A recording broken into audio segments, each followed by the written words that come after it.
Welcome back to my channel. तर आज आपण बनवणार आहोत झुणका। तर बघूया की त्याच्यासाठी काय काय लागतं। तर इथे आपण कांदा घेतलेला आहे, कोथिंबीर आणि मिरची घेतली आहे। तर आता आपण ह्यात तापलेल्या तेलामध्ये जिरं टाकत आहोत, हे बघा। ह्याच्यानंतर आपल्याला मिरची टाकायची आहे।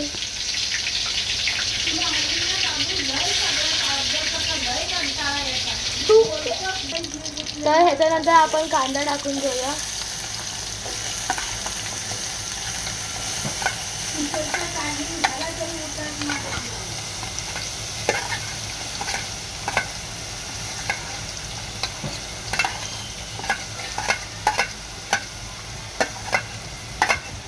आणि कांदा चांगला परतून घ्यायचा आहे। तर आपण इथे थोडंसं लाल तिखट, मीठ आणि हळद घेतलेली आहे आणि 1 वाटी बेसनाचं पीठ। तर आता आपण ह्याच्यामध्ये लाल तिखट टाकून घेऊया, चांगलं मिक्स करून घ्यायचं। ह्याच्यानंतर आपल्याला हळद आणि मीठ दोन्ही टाकायचे आणि हे दोन्ही चांगलं मिक्स करून घेऊया।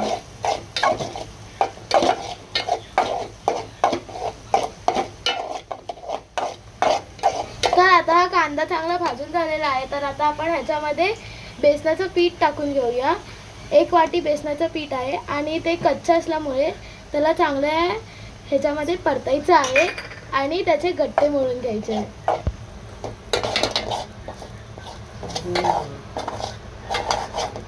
अशा प्रकारे पीठ चांगल्यापणे भाजून घ्यायचं आहे। तर आता आपण या पिठामध्ये थोडीशी कोथिंबीर टाकून घेऊया। तर हे पीठ चांगलं भाजून घेतलेलं आहे। आता ह्याच्यानंतर आपण ह्याच्यामध्ये थोडंसं गरम पाणी टाकून घेऊया। तर ह्याच्यामध्ये 2 वाटी गरम पाणी टाकून घ्यायचं।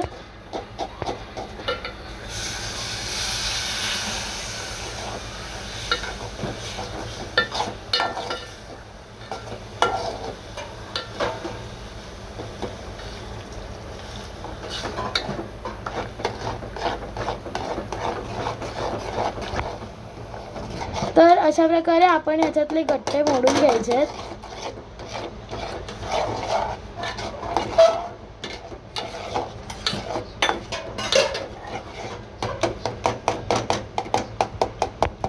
तर आता आपण ह्याच्यामध्ये कोथिंबीर टाकून घ्यायची आहे।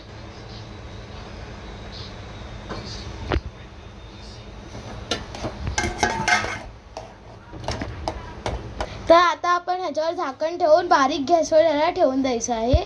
1-2 मिनिटासाठी आपण याला आता ठेवून द्यायचं आहे बारीक गॅसवर। तर आता आपण ह्याच्यावरचं झाकण काढून घेऊया। तर अशा प्रकारे आपला झणझणीत झुणका तयार झालेला आहे। आता आपण सर्व करून टेस्ट करूया।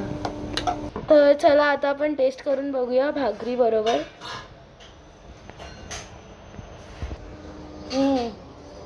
मस्त झालेला आहे। Like, share, subscribe.